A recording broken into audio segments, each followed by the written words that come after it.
Welcome back to the Lynne Hayes-Freeland Show. We are back on the Lynne Hayes-Freeland Show. I told you we have a lot to do this morning. We're talking about a lot of different things. We are kind of switching gears right now and moving into our celebration mode, if you will.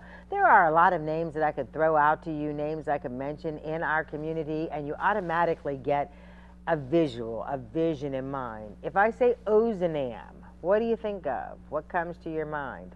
Basketball. What else? Well, there's a celebration coming up, and I'm using the word celebration.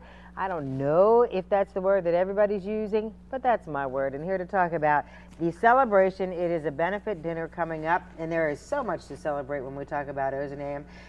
Two individuals, two different perspectives to talk about the celebration that's coming up on May 21st. They are Karen Hall, Darrell Porter. Welcome to the show. Thank you. Thank you for having Karen, us. I'm saying celebration, and I don't know, it just seems to me because Ozanam has been so much a part of the history of the city of Pittsburgh. Yes. It's been so much a part of almost every person that you know who has any athletic ability in the city of Pittsburgh. It seems like celebration's a good word to use. Celebration is a great word to use. Ozanam has such a rich legacy and history in the city of Pittsburgh. On that evening, we're going to remember the past. We're going to celebrate the future. We're going to cultivate the present on that evening. Yeah. It's going to be a reunion of many Ozanam people that have come through, people that have participated in many different ways. And we have the community from the 70s through the present that has really embraced and know that name Ozanam. Ozanam is synonymous, as you said, with basketball. But Ozanam is so much more and has always been from the time that myself and Darrell came up through Ozanam. Absolutely. And Darrell, I mean, it's kind of interesting because Karen talks about the well-roundedness that Ozanam has been involved in terms of building character. It's always been about so much more than just a basketball and a hoop. Yes, it's always been using basketball as a tool to help people with life. We have an after-school program that we work with kids with, and just to see the different ranges of kids from kindergarten all the way up through high school, you can see the different effects that our program has.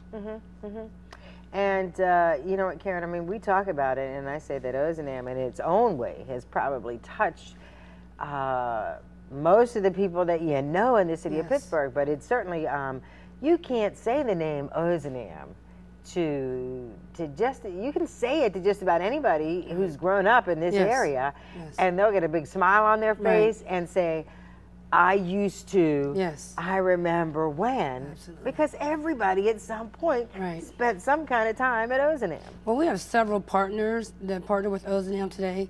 One is the Josh Gibson Foundation and Sean Gibson. Okay. He partners with our after-school program.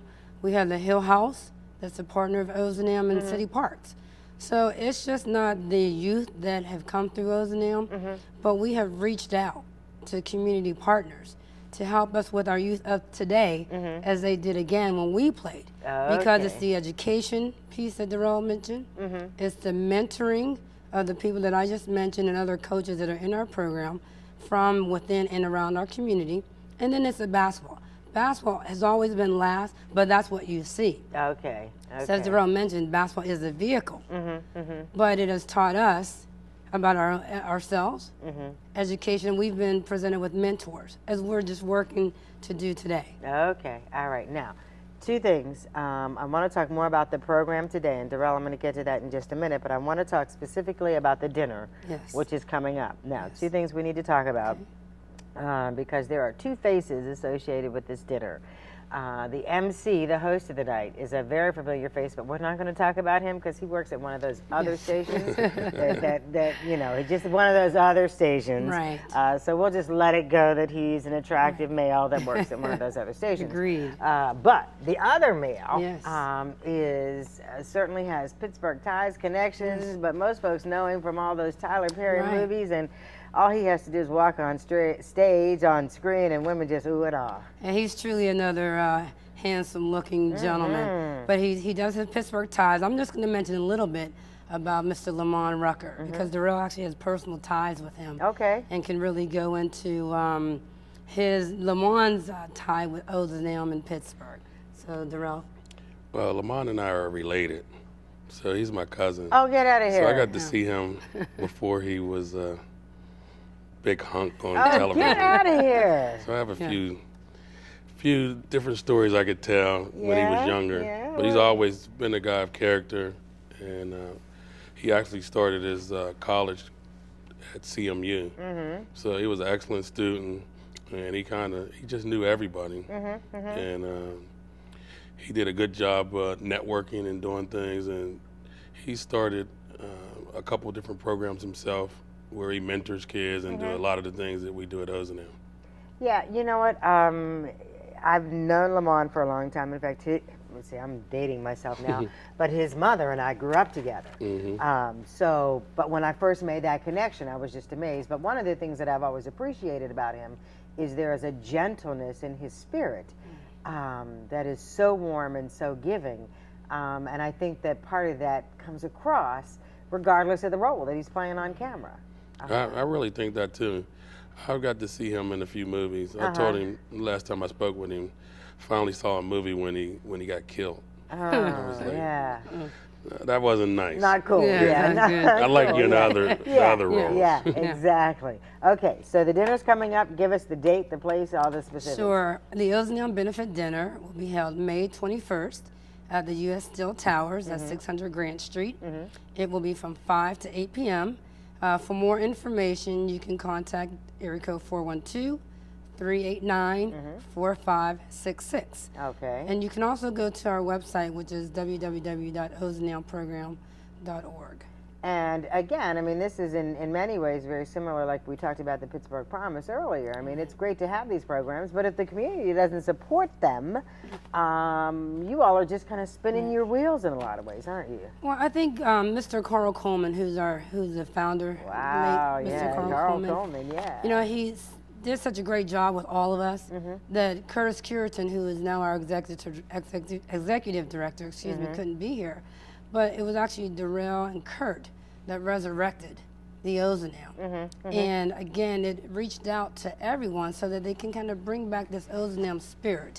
So again, we can touch the lives of the youth of Pittsburgh today. So we're really hopeful that people understand that Ozanam is a service organization. We're working to build the lives of youth for the betterment of themselves and their community of today. And Darrell, last question before we wrap all this up. So if you were going to describe Ozanam today and where you see it heading, how would you describe that? I would just say that we're taking small steps to get back to what Ozanam used to be. With our after-school program, with our girls' programs, and all the different things that we do, we're able to try to take a small step to what was happening back when we grew up. And you know what? That's how we start. We start with small steps. They become big steps. Then all of a sudden you're stepping faster, and then you're running. Before you know it, you're going up and down the court. Beautiful. Right. Thanks so much for joining us. The date again? May 21st, The place? U.S. Steel Towers. The phone number? Area code 412-389-4566. Thank you so much for joining us. Thank you very much. Thank You you. know what? We're on the web, kdka.com/Lynne Hayes-Freeland Show.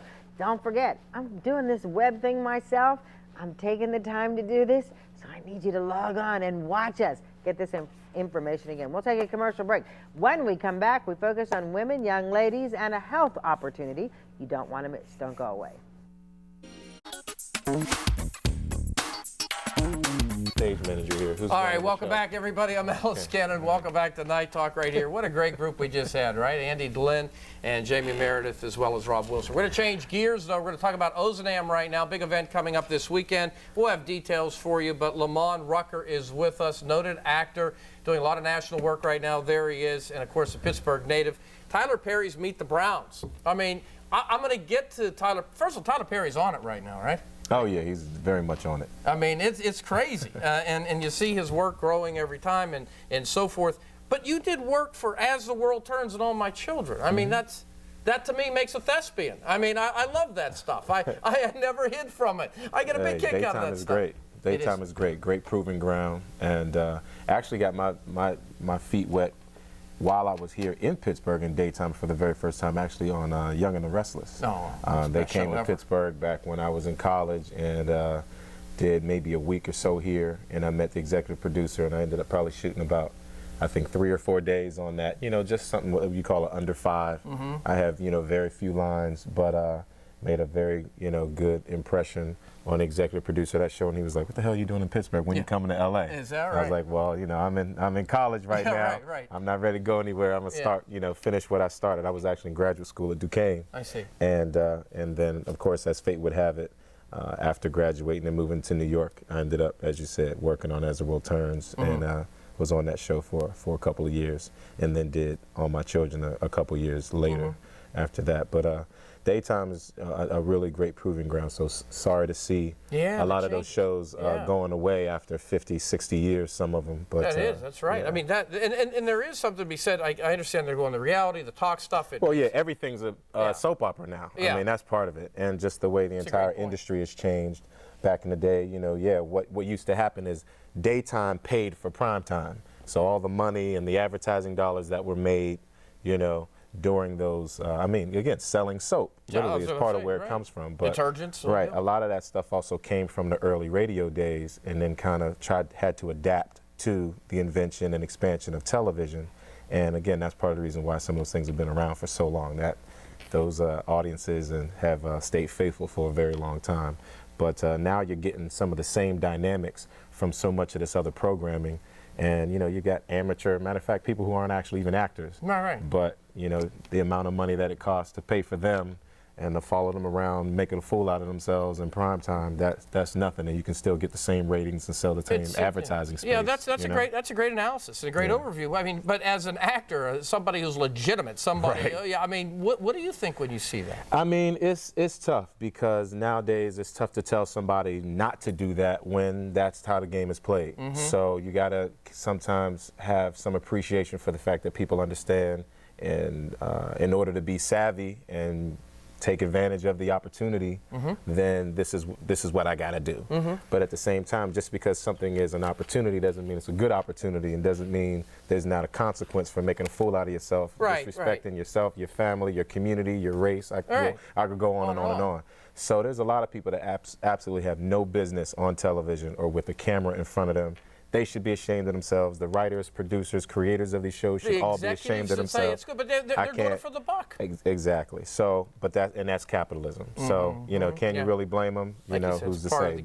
But for those of us that consider ourselves talented, that are trained, that, you know, really are about the craftsmanship of what we do, really about the positive images and positive messages behind the work that we do, it's frustrating, and you just got to do the best you can to kind of counter that or create some balance to all of that by doing the best you can to do some quality work, you know, so that there's some other images and other options and information out there. So. Yeah, well, I suspect that my hope would be, because I've always said that if somebody wants to deal with reality, get a camera and go to Homewood, deal with that. Right. That's reality. Right, let's talk about some real reality. Exactly. I even hate the name, but in contrast, it certainly makes your work and those of people like you that much better, or appear that much better, at least to me. Now, again, born in Pittsburgh, I was going to say, well, how'd you get into the game? But you got in the game when you were a kid. You were Martin Luther King when you were, That's right. Talk about Shout out to Manchester Elementary School. That's right. The North Side represent. Right. So yeah, I mean, I actually, there's actually a wonderful story about my parents. You know, my mom was pregnant with me in dancing. The Pittsburgh Black Theater Dance Ensemble, which was, you know, here in Pittsburgh, you know, over 30 years ago. My mom and my dad were both two of the original and founding members of the company, and my mom and dad were doing a dance about Isis and Osiris, and my mother was probably 8 months pregnant, you know, with me at the time. Wow. And I actually can't remember if my father was actually also dancing, but my father's also, he's a drummer, master African drummer and percussionist. So I think he may have been drumming, and I think my Uncle Bob Johnson may have been dancing. But anyway, that's how far back I go. I mean, I was literally in the womb and again, immersed in all this you know, this culture. And I mean, my household was full of jazz and, you know, Latin and Caribbean and African music all the time. I mean, poetry. I mean, I can mention all kind of people, all the wonderful artists who've come in and through or are natives of Pittsburgh. I remember these people in and out of our home all the time, or out traveling, you know, with my parents, and they were performing with, I mean, the likes of, I mean, everybody you can imagine. I mean, August Wilson, and I mean, you know, you walk in your living room and you've got, you know, somebody playing the cello, somebody, you know, on the bass, somebody drumming, somebody singing, or somebody doing spoken word. I mean, you know, somebody on the sax or trumpet. I mean, there's always all this just incredible culture, and also, you know, they're artists and scholars. So even when it comes to the stuff we're talking about being socially responsible and active in the community, perfect segue to Ozanam, by the way. Right, which I'll get you know, just a second. I mean, all of those things, like, that's the environment that I grew up in. My extended family is full of people like that. So it's beyond even influence. It's beyond it's a lifestyle. It's just the way it was. Absolutely, and I learned from their example. Good enough. We're going to come back and talk about how he's giving back to that example. We'll talk about Ozanam, why he's in town, how you can get there right here at PCNC.